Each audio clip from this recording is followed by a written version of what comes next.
What if the most destructive lie you will ever believe is one you tell yourself, I am unlovable? This single idea can be the silent killer of your happiness and the invisible blueprint for every relationship that falls apart in your life. And it is a quiet confession so many women carry, a secret feeling that you are somehow optional in your own life. And if you've ever felt deep down that you aren't worthy of love, you are not alone, and it is definitely not your fault. This feeling is a core belief and an assumption we mistake for a fact. And it is quietly destroying our potential for partnership and for peace. And I just want to say that you're not overreacting. I see this often in my practice. You are not being needy, and you are definitely not being too dramatic. You are a woman grappling with a lie that has been sold to you piece by piece over your entire life. And today we're going to drag that lie out in the open.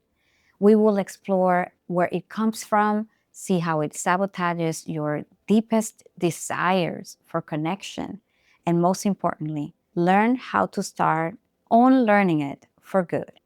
Hi, I'm Karina Aybar, psychotherapist and coach, and I make videos about setting boundaries without feeling guilt, emotional regulation, parentification, and generational trauma recovery so that you can understand why you feel the way you do and how to change it and heal it with compassion and practical tools.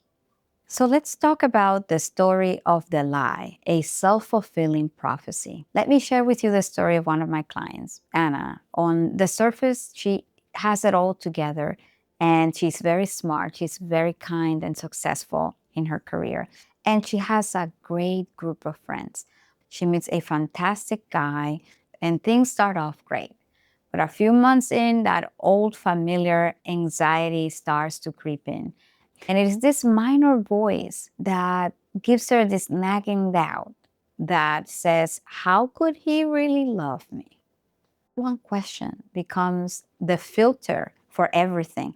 And if he's busy with work, it's not because of a deadline, it's because he's losing interest.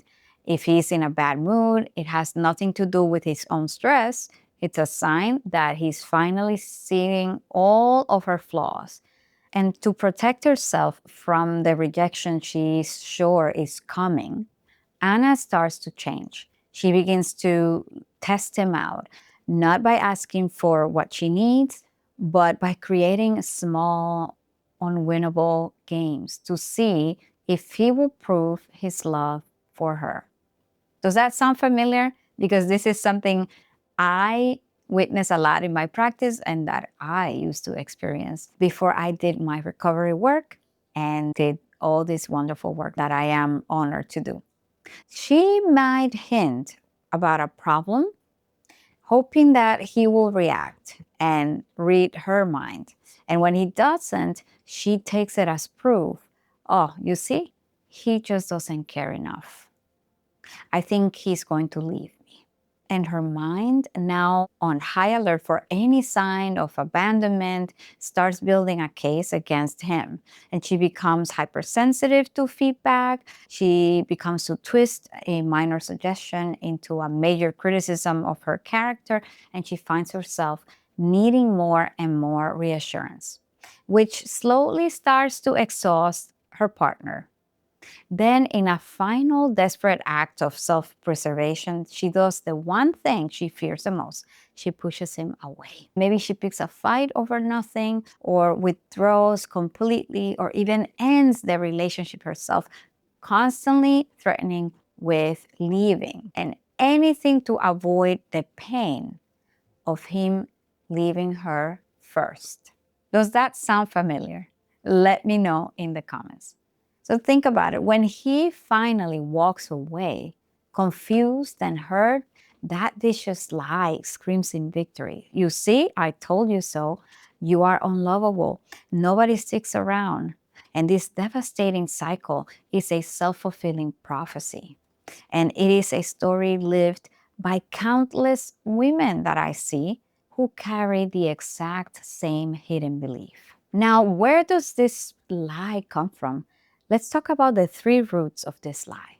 This deep-seated feeling of being unlovable doesn't just appear out of thin air. It is a story we learn, written by our past experiences that we eventually accept as the truth.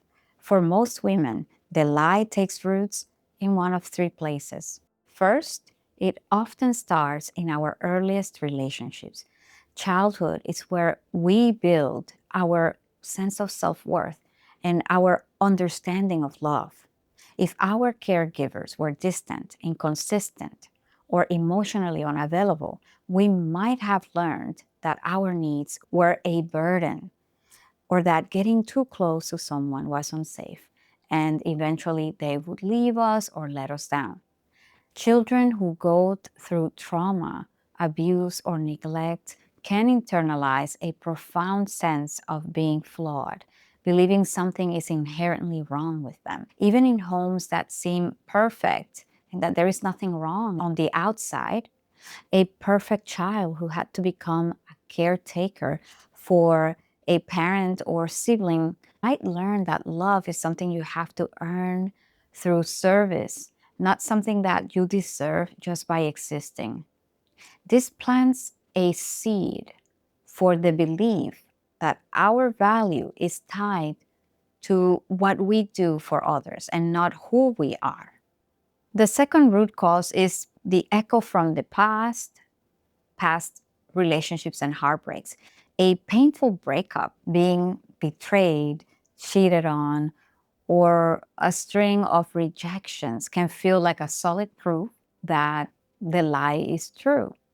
When a relationship ends in betrayal, and this could be any sort of betrayal, it may be lack of character integrity by being unfaithful with someone else, but it could also be by simply lying and not honoring commitments, not doing something you said you would do for your partner, etc., etc. I don't want to simplify this because relationships are very complex and every dynamic is unique. But you get the point.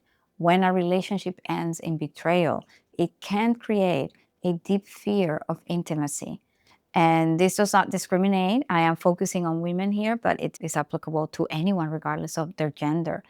So let's say that you have been deeply hurt, often by intimate partners, then you start to build protective walls.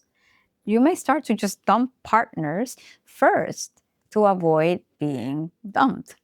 Or you may refuse to ever fully commit and open up, always keeping a part of yourself hidden. One foot in and one foot out.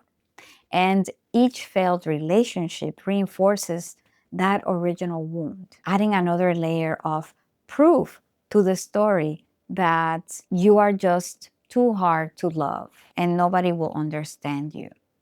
The brain doesn't file these away as unfortunate events. It stores them as evidence, confirming that core belief, making the cycle even harder to break. Now let's talk about the third root, the crushing pressure of societal expectations.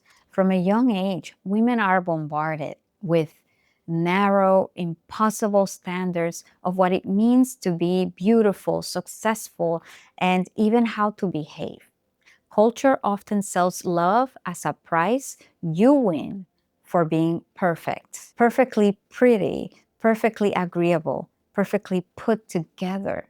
And we learn to edit ourselves consistently to hide our flaws and swallow our frustrations to avoid being called difficult.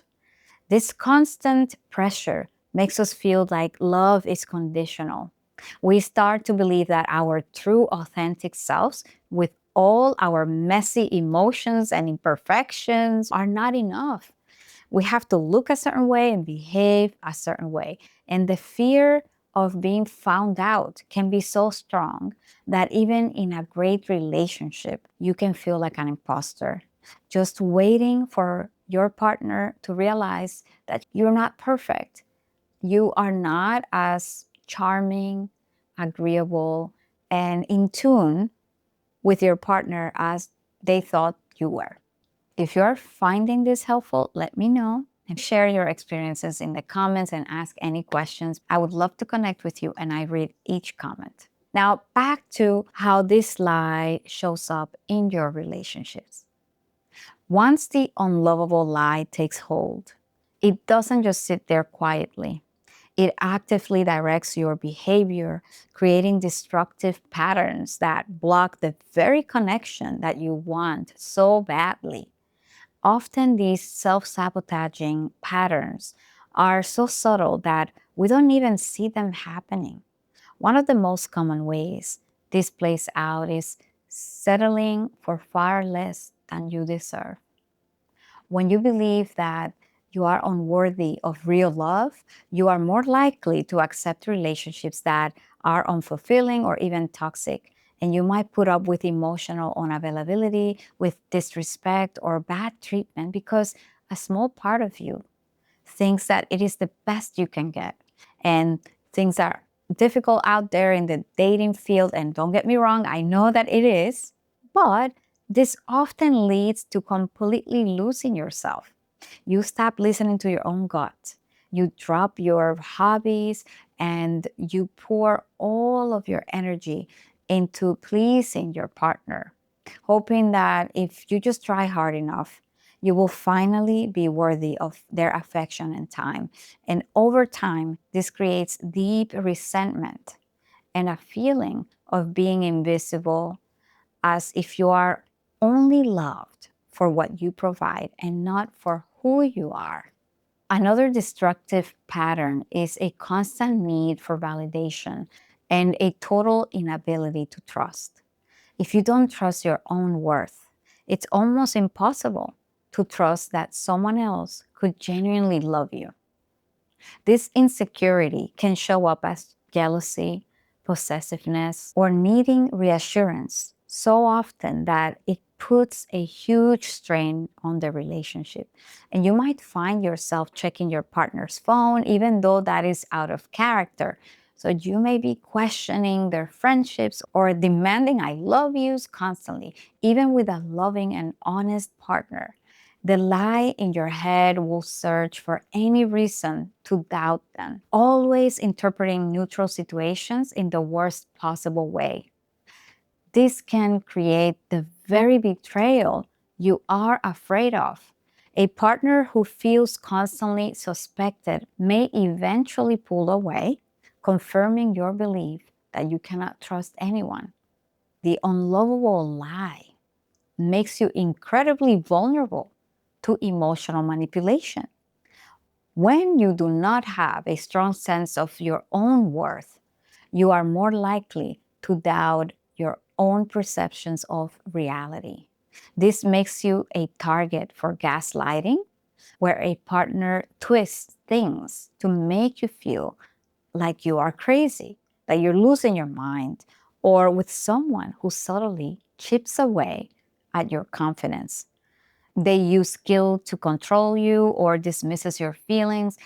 And instead of seeing these as giant red flags, you internalize them as proof of your own inadequacy. This devastating pattern keeps you trapped in unhealthy dynamics, believing you are the problem, when in reality, your lack of self-worth is being used against you. So, how do we start to heal? Breaking free from the unlovable lie isn't about waiting for someone to write in and prove it's wrong. It's a deep personal journey back to yourself. And it all starts with the radical act of self-compassion. This means treating yourself with the same kindness you would give a friend. When that critical voice in your head starts to show up, you can learn to respond with, "It's okay to feel this way, but this belief isn't the whole truth about me." The next step is to challenge the lie with actual evidence. A powerful technique from cognitive behavioral therapy is to act as if you are lovable.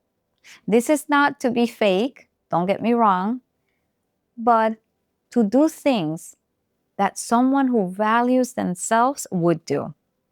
Go to that party, even if you are scared. Start a conversation with someone. Express a need directly instead of dropping hints. Afterwards, look at what really happened. Did the world end? Did you face the catastrophic rejection that you feared? Or did you get a neutral or even positive response? Ask yourself these questions consistently. Trust me on this. It is so easy to hyper-focus on bad evidence, the bad proof that you are unlovable, that you cannot trust. But when you start to notice the moments where you are shown appreciation, where you may be acting out of a traumatic response versus reality and the here and now, things start to shift. So let's start building a relationship with yourself. Take time to be alone and figure out who you are outside of a relationship. Journaling is an incredible tool for this. Write down your thoughts and feelings without judging them. It could be on your phone's notes section. Nothing complicated. Make a list of your strengths, your values, and the things that you actually admire about yourself. And it's not being narcissistic, but it is about building the self-respect that you need to set boundaries and refuse to put up with disrespect. Also, if you are struggling at first, which is natural, make sure that you ask the people around you. Just send them a text message. You can even blame me. You can say, I'm working with a coach and they asked me as homework to gather information from my friends about the things that they admire about me. I know it's awkward, but you'll be surprised with the amount of love and validation you will receive, because very likely you are undermining your worth and who you truly are. So remember, this is a journey. It's not an overnight fix. It's a story that you learned and that you can unlearn. The goal is to build a core self-worth so strong that no one's opinion or rejection can ever again convince you that you are unworthy of love, because you have your own back, your inner child's own back. You are not stuck or broken. You are and have always been worthy of a love that doesn't require you to be anything other than exactly who you are and who you are meant to be. If this resonated with you, subscribe and stay with me on this channel for more content on healing and building healthy relationships. Share this with someone that might need to hear this message today. You are deserving of love, and the most important love you will ever get has to come from yourself.